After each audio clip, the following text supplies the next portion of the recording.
Salut les gars, bienvenue dans ce nouveau vlog. Au programme de cette vidéo, je te présente ma deuxième séance upper de mon programme upper lower. Je t'avais présenté la première dans un précédent vlog, là on part sur la deuxième. Ensuite on fait un physique update, pareil avec toutes les pauses pour les scènes de compétition. Et on voit comment le physique a évolué sur cette 7e semaine de mini-cut. Et ensuite on passe en revue les données des 3 dernières semaines et demie pour faire le point et montrer les ajustements de plan que je vais mettre en place qui peuvent peut-être te servir à réfléchir aussi pour ton propre process. Voilà, comme d'hab, on fait le travail et on montre tout ça en vidéo. Allez, c'est parti, on arrive au binous. On arrive ici sur le premier exercice de ma séance upper avec la chest press super incline de Panatta. J'avais déjà cette machine dans le début de ma séance push, si tu te souviens, dans mes précédents vlogs. Et je l'ai gardée justement sur le début de ma séance upper numéro 1 ici. J'ai changé un peu mon setup et ma technique sur cet exo, tout simplement parce que j'avais arrêté de progresser dessus, alors que tous les autres exercices pec de mon programme progressaient bien. Et je me sentais de moins en moins confortable, c'était difficile de rester ancré dans le siège pour grind. Donc en fait, j'ai passé la prise en prise pronation. Donc au lieu de prendre la machine ici, et en ayant le siège plus bas, je vais prendre la machine en pronation et en ayant le siège du coup plus haut pour mieux m'aligner avec la trajectoire. Donc ici, c'est ma toute première séance avec cette prise en pronation. Je ne connais pas trop mes charges, j'aimerais faire un 6-10 sur le top set et un 10-12 sur le back-off. Donc là, j'ai mis 2 plaques par côté. Franchement, je sais juste que la technique est plus dure en prise pronation qu'en prise neutre sur cette machine. Donc on va voir ensemble.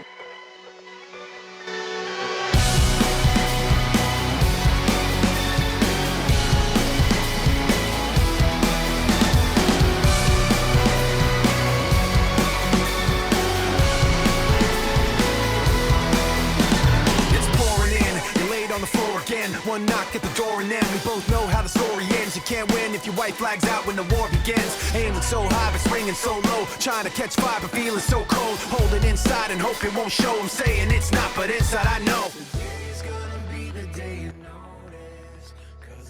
10 répétitions. En vrai, ça va, la charge, j'ai bien estimé. Je pense que j'en avais pas une de plus, honnêtement. Dis-moi dans les commentaires si tu penses que j'en avais une de plus, mais je pense pas. Avant de commencer ta série, tu te focalises à fond sur ce que tu dois faire. Tu essaies d'ignorer le monde qui est autour de toi, tu essaies d'ignorer le fait qu'il y ait du bruit, qu'il y ait de la musique par exemple que tu n'aimes pas sur les enceintes dans la salle. Tu essaies de vraiment te renfermer sur ce que tu dois faire. Tu visualises ta série, tu visualises ta technique, tu visualises l'intensité que tu dois utiliser. Tu essaies de te souvenir de la semaine dernière, quelle perf tu as fait, quand tu regardes ton logbook. Tu essaies de te souvenir s'il y avait des petits points à corriger au niveau de ta technique. Et tu essaies vraiment d'être tunnel vision sur ce que tu dois faire.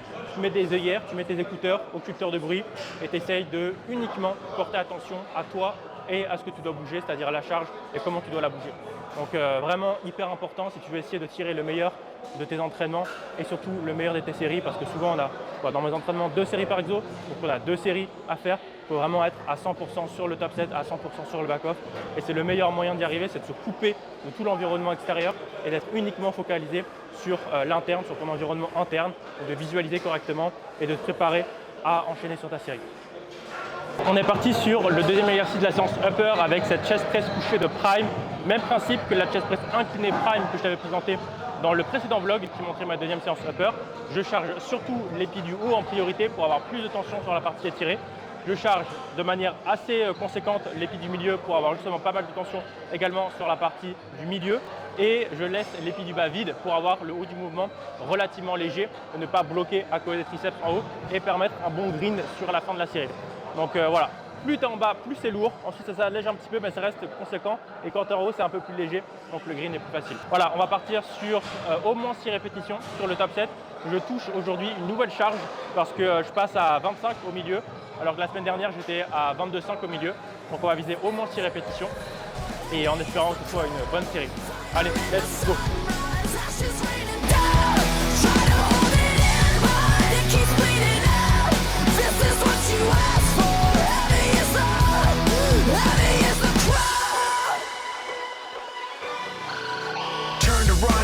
What it's become, outnumber 10 to 1. Back then should've bit your tongue, cause there's no turning back. This path once it's begun, you're already on that list. Say you don't want what you can't resist. Waving that sword when the pen won't miss. Watch it all falling apart like this. This is what you asked for. Heavy is the crowd.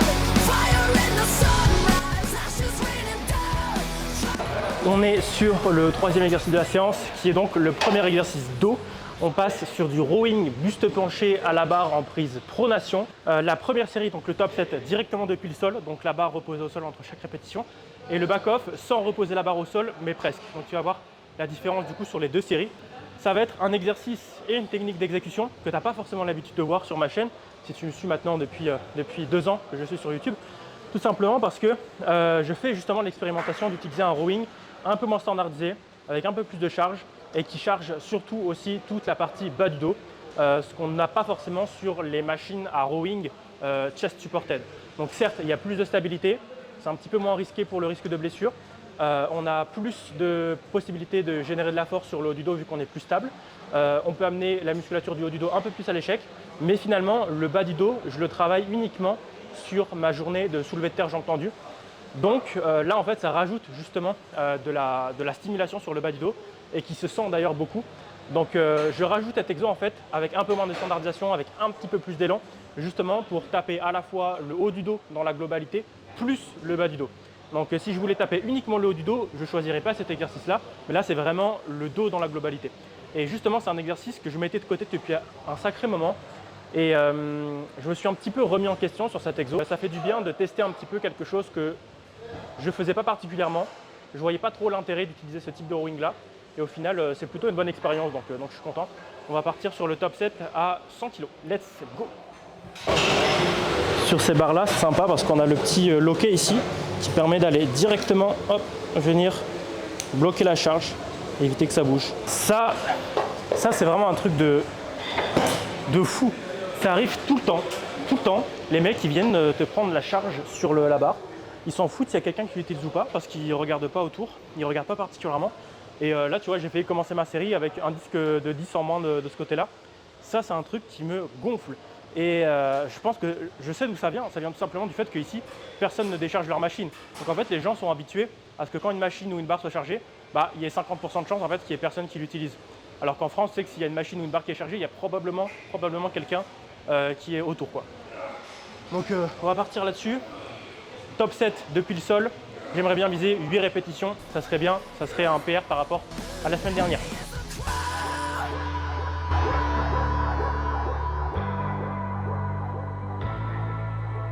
Today's gonna be the day you notice, 'cause I'm tired of explaining what the truth is. This is what you asked for.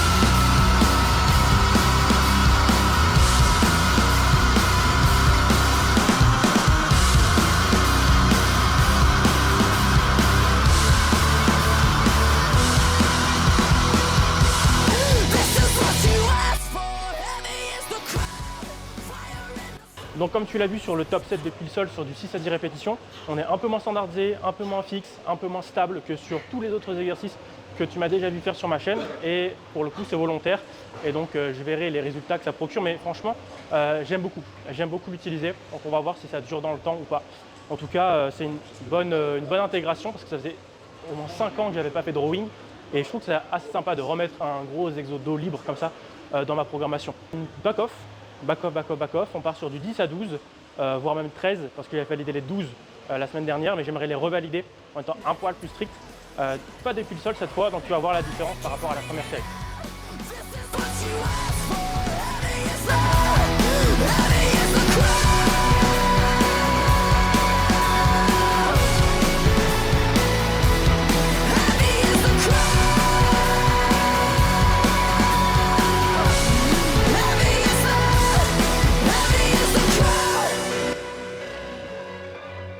J'ai arrêté ma série quand il y avait un poil trop d'élan, à mon sens, parce que c'est déstandardisé, donc c'est un petit peu compliqué d'estimer qu'il y a trop d'élan ou pas assez d'élan.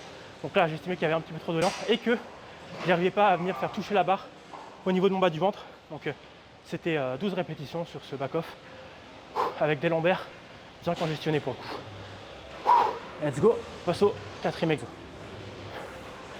4e exercice, là ça te parle beaucoup plus, on est sur l'extrême row de Prime que je vais utiliser en prise neutre avec 50% de la charge en haut, 50% de la charge au milieu pour le top 7 et pour le back-off on fera un petit peu plus de charge en haut, un peu moins de charge au milieu pour avoir encore un peu plus de focus sur l'étirement sur le back-off. Donc là on va partir encore une fois sur du 6-10, 10-12 et let's go, nouvelle charge, j'ai jamais utilisé encore celle-ci. parce que la semaine dernière j'ai validé le haut de ma zone de rep, donc on va voir ce que ça donne.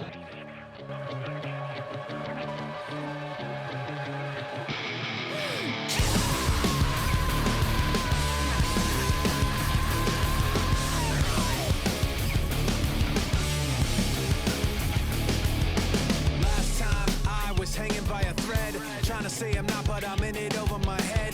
That's when I figured out where it led, beginning to realize that you put me over. 5 reps et demi, comme tu l'as vu, la différence était quand même forte parce que la semaine dernière j'avais fait 40 en haut, 30 au milieu et j'avais fait 10 reps et là je suis passé à 40 en haut, 40 au milieu. Donc c'est quand même une plaque de 10 par côté. Donc c'est un petit peu normal que ça devienne aussi beaucoup plus dur. Je voulais être sûr d'être plutôt sur la fourchette basse. Pour le coup je suis garni. Pas mal cette machine parce que le fait de ne pas avoir de charge en bas du mouvement, ça permet justement de faciliter un petit peu plus la rétraction des omoplates en haut. Troisième et dernier exercice pec de la séance, on part sur les écartés déclinés que tu connais, je te les ai déjà présentés dans ma séance push dans un ancien vlog. On va partir sur un top set en 8-12 et un back-off en 12-15 sur cet exercice-là. J'ai augmenté la charge de 2,5 kg par côté, on va voir ce que ça dit.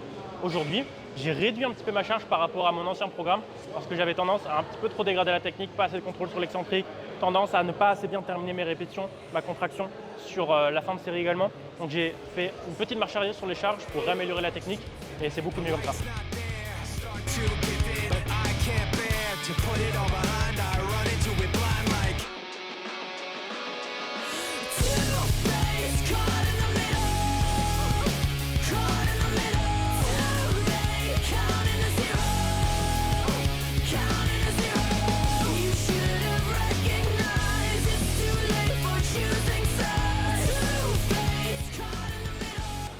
Si tu es du genre à manquer d'énergie sur certaines de tes journées avant d'aller t'entraîner pour divers contextes professionnels, personnels, peu importe, ce que je peux te conseiller ici, c'est d'avoir dans ton logbook, dans ton carnet d'entraînement, une notation de ton niveau d'énergie avant d'arriver sur ta séance, du style sur une échelle entre 1 à 5.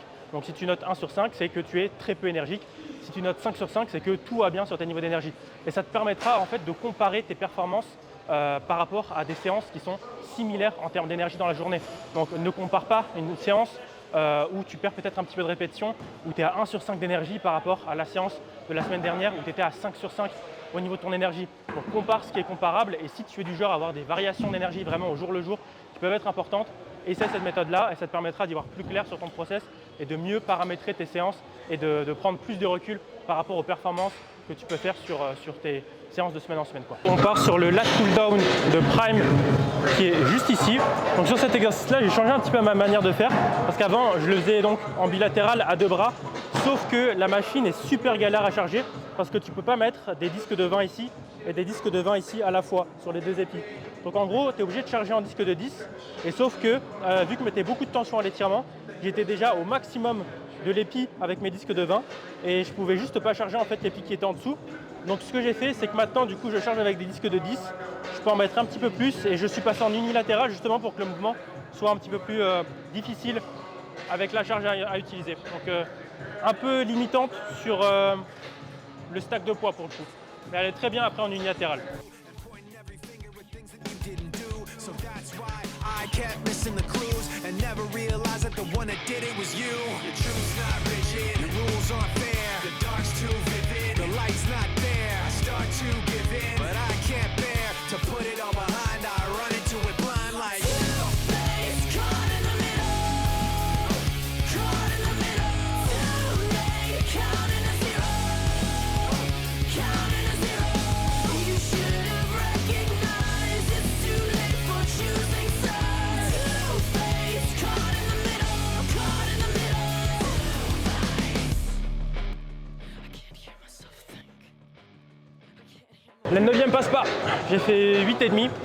8,5, la dernière fois j'étais à 8, à 0 arrière, là j'ai fait 8,5 à l'échec. Voilà, pas la meilleure séance je dirais pour le dos.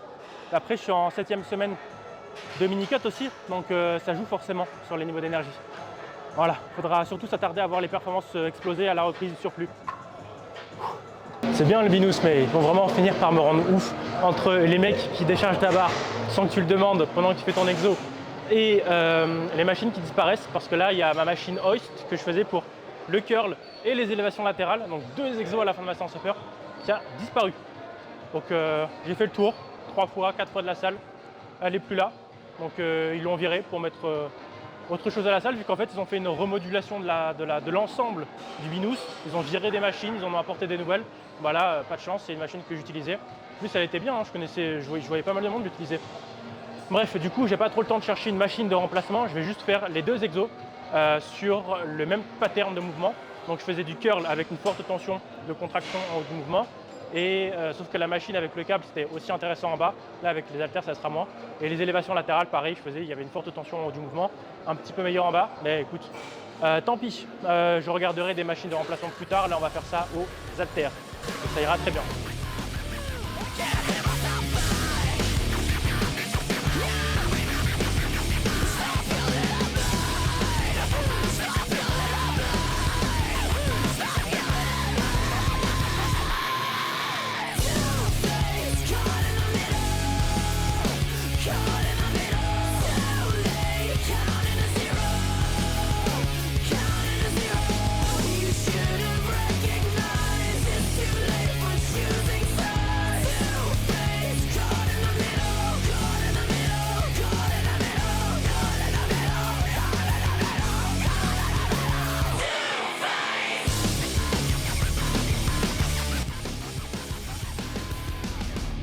Regardez ça, j'ai trop de chance. Le coin posing totalement vide. D'habitude, il y a des gens qui font des étirements, de la boxe, tout ce qu'on veut ici. Là, je suis tranquille. On va se caler là. Posing à 83,1 kg à jeun ce matin, évidemment. On a perdu un petit peu de masse grasse, on a quelques lignes qui se définissent, on a quelques veines qui pop aussi. On n'a pas perdu du poids de corps aussi vite que souhaité, mais le physique devient de plus en plus propre, ce qu'on attend évidemment. Et on va voir pourquoi et quelles modifications je vais faire par rapport à mon plan de mini-cut directement après le posing sur mon ordi. Allez, on est parti sur la ronde complète de posing.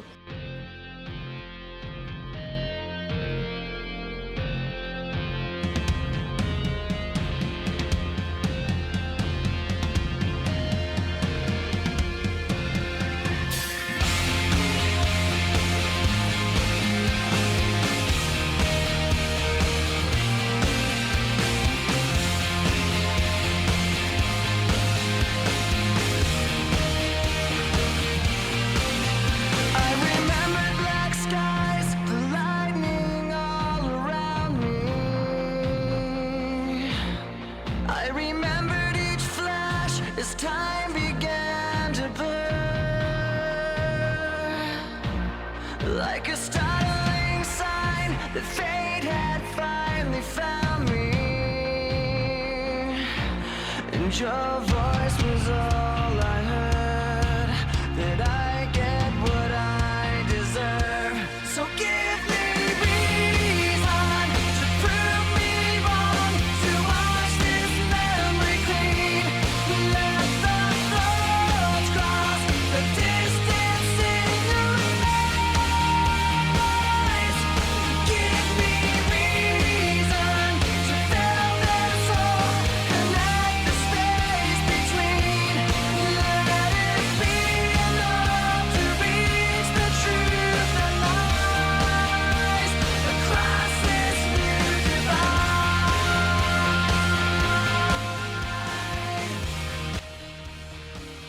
J'ai eu de la chance parce que quand j'ai commencé mon posing c'était vide et là comme tu le vois derrière moi c'est quand même pas mal rempli. Donc, ça se trouve j'aurais pas eu la place. 5 minutes de différence et c'était foutu. Allez, je vais commander mon petit taxi là pour rentrer à la maison. Maintenant j'ai trouvé une petite technique pour payer moins cher mon aller. Vu que je suis dans une résidence en fait où il y a pas mal de passages, il y a tout le temps des taxis en fait en face de ma résidence. Et le fait de ne pas en commander un directement sur l'appli, ça me fait économiser 3 dirhams, c'est-à-dire un peu plus de 10% finalement du trajet quand j'y vais. Ce qui n'est pas rien, tu multiplies ça par plusieurs fois dans la semaine, plusieurs fois dans le mois, sur plusieurs mois d'affilée forcément, ça fait quelques trajets gratuits quoi. Par contre, pour repartir à la maison, donc depuis le Binous jusqu'à ma résidence, il n'y a pas de passage si tu veux. Donc je commande sur l'application. Et en plus le trajet il est plus galère pour aller du Binous jusqu'à chez moi, donc le trajet il est toujours un petit peu plus cher. Pour te donner une ordre d'idée, je suis actuellement à entre 20 et 22 dirhams pour l'aller, donc c'est-à-dire 5 à 5,50 € à peu près. Et pour le retour, je suis à peu près à 7 €. 7 € à 8 €. Donc en soi, quand je vais m'entraîner, j'en ai pour 12 à 13 € de trajet. Voilà, c'est une dépense non négligeable qui me frustre un petit peu. Pas te la cacher, ça me frustre un petit peu. D'ailleurs, j'ai reçu notification, j'ai reçu mon sac pour rentrer en France il doit être devant ma porte. Donc on va y aller, on va vérifier ensemble s'il est bien arrivé devant ma porte. Parce que je rentre en France décembre pour 1 mois avant de revenir là, pour les vacances. Allez, on y va. J'y pense parce que je passe devant, mais tu vois, ils ont installé une nouvelle machine au Binous. Donc en fait, ils retirent toutes mes meilleures machines, le Trust Nautilus, la machine à élévation et à curl hoist. Par contre, ils mettent, voilà. Je me suis préparé une petite whey là, le temps de rentrer parce qu'il y a du temps en fait, le temps d'attendre le taxi, plus le temps de trajet, le temps de prendre ma douche, etc. Franchement, il y en a pour 3/4 d'heure au total, voire même plus. Donc là, je me suis fait une whey 55 grammes de whey plus 200 grammes de lait crémé. Ah, ça fait un bon 50 grammes de prot, donc c'est toujours bon à prendre sur le trajet du retour. Regarde le bordel à la sortie du Binous. Ce feu là, il dure super longtemps et il reste pas beaucoup au vert. C'est n'importe quoi. Tout le temps blindé ici. Chaque fois mes chauffeurs de taxi, ils se lamentent en disant qu'ils en ont marre de passer leur vie dans les bouchons. Le chauffeur est tellement dépité qu'il m'a envoyé un message directement pour demander d'attendre dans la rue et pas s'embarquer dans des bouchons interminables. C'est bon, on a trouvé le taxi.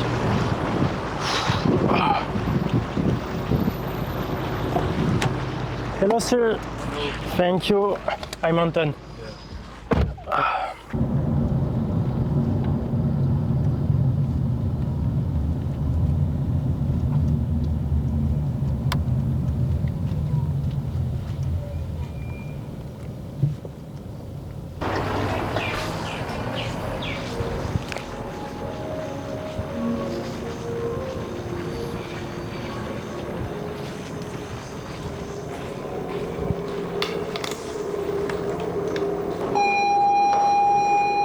Deux bonnes nouvelles, j'ai échappé à la mort, le mec il était fou sur la route, fou. En fait on a eu tous les feux verts, mais il roulait tellement vite et il s'insérait tellement partout que finalement j'ai économisé tellement de temps sur le retour.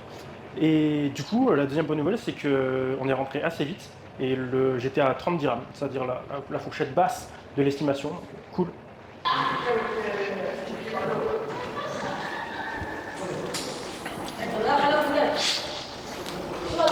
Ouais. Mon colis est bien arrivé là, c'est parfait. Bon, voilà, je me suis pris un sac, du coup, 50 litres. Très simple pour bagage à main. Je peux mettre mon ordi dedans pour travailler à l'aéroport. Je peux mettre pas mal de choses dedans, donc c'est nickel. Ça viendra remplacer mes sacs à dos explosés au sol que j'ai là. Bah, de toute façon, j'en ai qu'un, il est tout petit. Je sais même pas si je les mettrai, mais voilà. Allez, on passe directement dans l'ordi. Nous voilà de l'autre côté de l'écran pour l'analyse de ces 3 dernières semaines et demie de mini-cut, parce que sur mon précédent vlog, on avait fait l'analyse des 3 premières semaines et demie. Là, on vient de clôturer la 7e semaine. 3 semaines et demie plus 3 semaines et demie, ça fait 7 semaines. Donc ici, on fait un petit point. Sur les 3 dernières semaines et demie, on a continué de perdre du poids de corps. On s'était arrêté à 84,4 kg et on a été chercher une pesée à 82,8 la semaine passée. Mais je n'ai pas retrouvé de nouvelles pesées au plus bas tout au long de la 7e semaine. Voilà, j'étais à 82,8 le 10 novembre. Toute la semaine du 11 novembre au 17 novembre, j'ai pas eu une pesée au plus bas. Je pense que j'ai fait un peu d'inflammation, un peu de rétention d'eau. J'avais les jambes un peu lourdes liées aux steps sur cette semaine. Et on commence tout juste à tirer le poids de corps à la baisse sur le début de cette 8e semaine à 83,1. Donc le posing que tu as vu à l'instant, c'était à 83,1 kg de poids de corps. Donc, on va pouvoir réaliser cette semaine une diminution calorique de nécessité pour retrouver un taux de perte qui est un peu plus satisfaisant. Même si le taux de perte depuis le début de la mini-cut est très bon, voilà. J'aimerais quand même perdre un petit peu plus rapidement. Donc, j'ai diminué les calories à partir de ce lundi-là. Au lieu d'être à 2650 calories sur les jours on, je passe à 2450, donc moins de 100 calories avec 50 grammes de glucides en moins. Et sur les jours off, pareil, j'étais à 2450 et je passe à 2250. Donc là aussi, moins 200 calories via 50 grammes de glucides en moins. Au niveau du taux de perte global sur ces 3 dernières semaines, on avait perdu donc 710 grammes. 360 grammes, 160 grammes. Donc on voit quand même une diminution du poids de corps qui est de moins en moins importante. Et donc cette petite diminution calorique va justement permettre de rebooster un petit peu ça, d'accentuer le déficit et de repartir de plus belle. Au niveau de la dépense physique dans la semaine, on reste quand même bien. Il y a juste eu la semaine juste après le Dubai Muscle Show. D'ailleurs, le gros vlog du Dubai Muscle Show est dispo sur ma chaîne YouTube. La vidéo a pas fait beaucoup de vues. Je pense que c'est un sujet qui intéresse un peu moins. Du coup, les 2 jours après le Dubai Muscle Show, j'étais tellement explosé que j'ai pas beaucoup marché. J'ai dormi 9 heures, 8 heures et en plus, je me suis fait des siestes de 1 heure à 2 heures dans la journée, complètement KO. Et ensuite, à partir du mercredi, on était de nouveau en forme et les steps ont repris de plus belle ici. Petite semaine à 10 600 qui était en dessous de l'objectif à 12 000.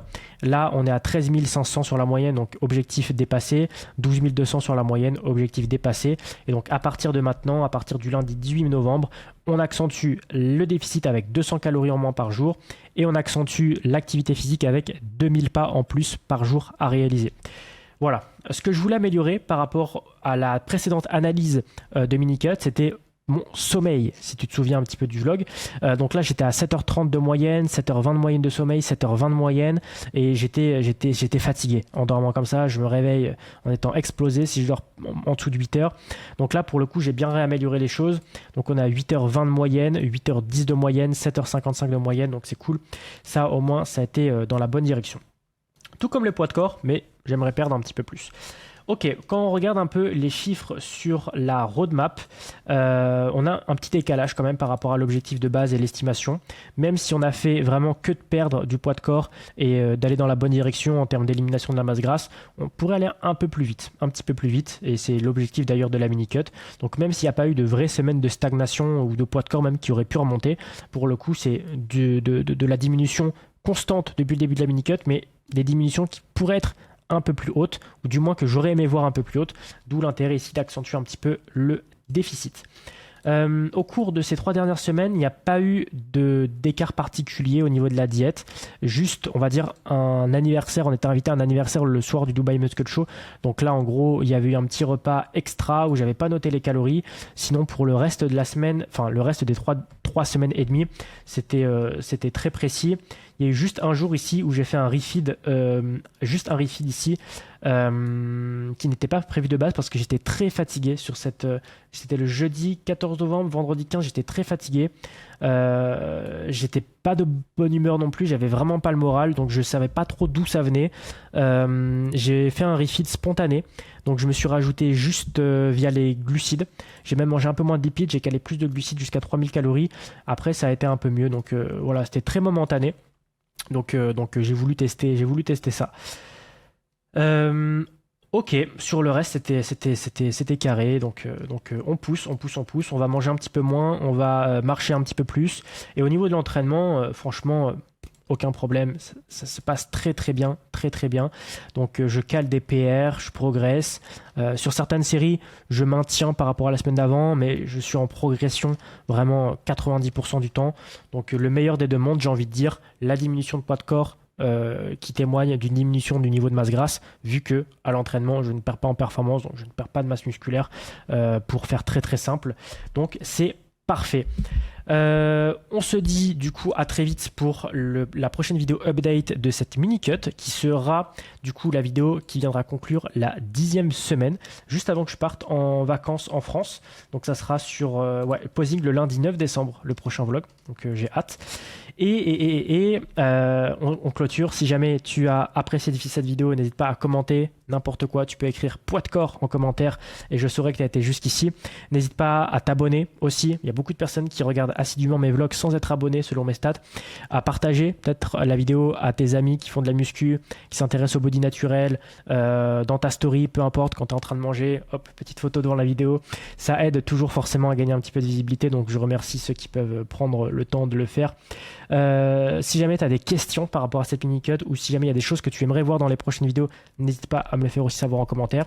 Si jamais tu as envie de travailler avec moi sur tes objectifs de développement physique, donc prise de masse musculaire, perte de masse grasse ou tout autre objectif lié à une transformation physique, n'hésite pas à checker tous les liens dans ma description. Tu as toutes mes transformations sur mon site, une trentaine de témoignages, une trentaine de transformations avec beaucoup d'autres, une quinzaine d'autres qui doivent arriver. J'attends encore les témoignages insérés.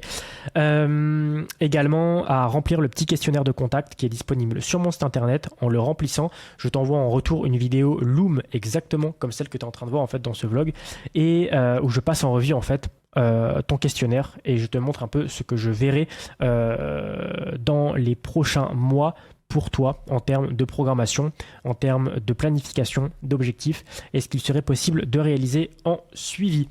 Voilà, je clôture ici. Merci à tous d'avoir été présents jusqu'à la fin de ce vlog et on se dit à très vite pour la prochaine vidéo. Salut!